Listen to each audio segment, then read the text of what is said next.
Hi, I'm Chuck Berman. I just got a call recently from a friend of mine who's also a client who asked me, how in the world do I use this thing called split toning? What is it for? I'm getting some really crazy results out of it. Well, let me show you.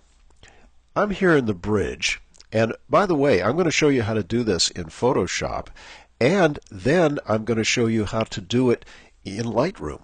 Now, when I say in Photoshop, I actually mean in Camera Raw, but this is the way you do it. I'm starting out with a RAW file here, and basically, to open this up in Adobe Camera Raw, I'm just going to double-click it. Okay, here we are.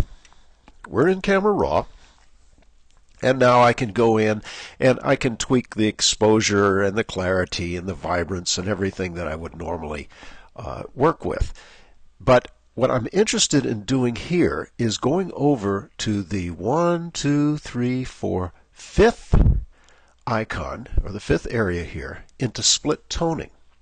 Now, what my friend was doing was going in and holding down the Alt or the Option key, which gives you 100% saturation, and then changing the hue in the highlights and getting these really strange colors, and then coming in and moving the saturation up, and then going back into the shadows and doing the same thing. I'm holding down my Option or Alt key to give me 100% saturation so I can see what it looks like. And come over like this, and then I can just increase my saturation a little bit to get something that looks like, well, maybe this could be a cross-processed image, where you go in and you shoot something on color negative film and process it, or I'm sorry, you'd shoot it on transparency film and process it in color negative chemistry. Okay, that looks kind of neat, but that's not really what split toning is for. Let's go back and reset all of these sliders. The easy way to reset it is just to double click on each slider and it'll set it back to its baseline point. Well, the real reason that I use the split toning is to work with black and white images. So what I'm going to do is I'm going to click on the third icon, the grayscale icon, or the HSL grayscale, and I'm just going to convert this to a grayscale image. Now, I can go in and I can modify this image as far as the contrast to see how the various colors are represented and how they work. I can do that very easily, and once I come up with a black and white image that I like, now I can go in and do the split toning on this image. So now I go back over to the next panel, which is the split toning, and I can go in and I'm going to again hold down my Alt or Option key to give me 100% saturation, and I'm just going to take my highlights and I'm going to move my highlights over so that they're kind of yellowish, brownish, almost like a sepia color. And I can always fine-tune this later. And now I'm going to go in and I'm going to increase my saturation so that you can see that my highlights are slowly warming up. I don't need to go all the way over. I can come in somewhere in the middle here where it's going to look very nice. Then I can go into the shadows and do the same thing. Again, I'm holding down my Alt or Option key and I click on the hue, and it starts out with red, and I can come over and make my shadows have a different color. Let's go over and make the shadows, say, kind of blue like this. And then I can very slowly increase the saturation in the shadows so that they start picking up this blue tone. What the balance does is the balance will change the crossover and the percentages as to where the highlight and shadow tonings will take place. I can bring this all the way down here so that all I'm using now are the shadow tones, and I can bring it all the way over here and all I'm using are the highlights. So I can choose where I want this to take place.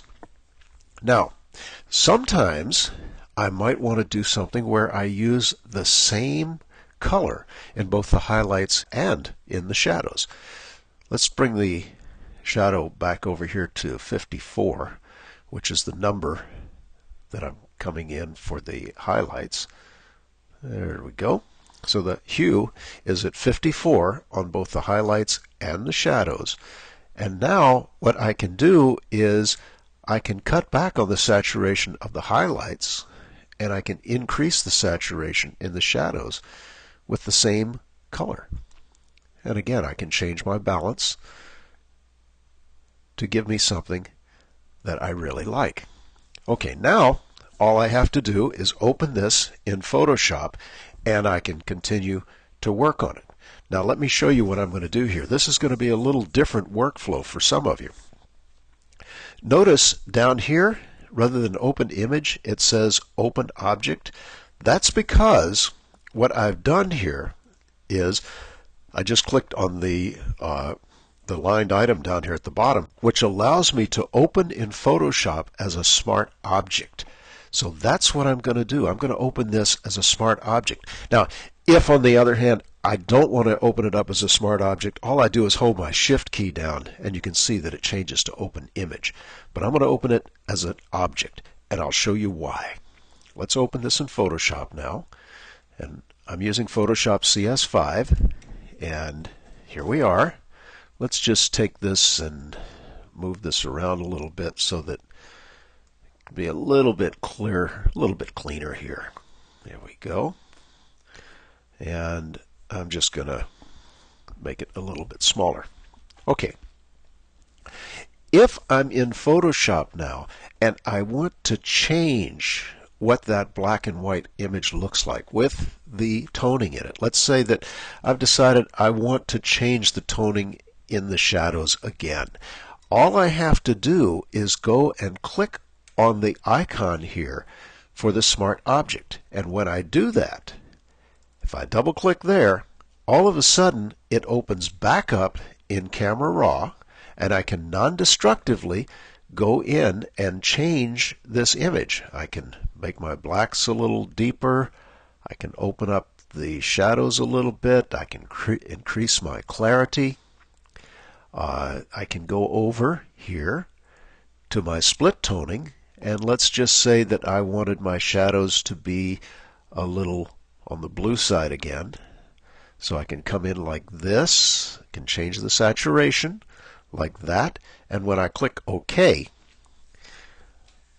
it goes right back in and non-destructively changes this image. And I can do that as many times as I want.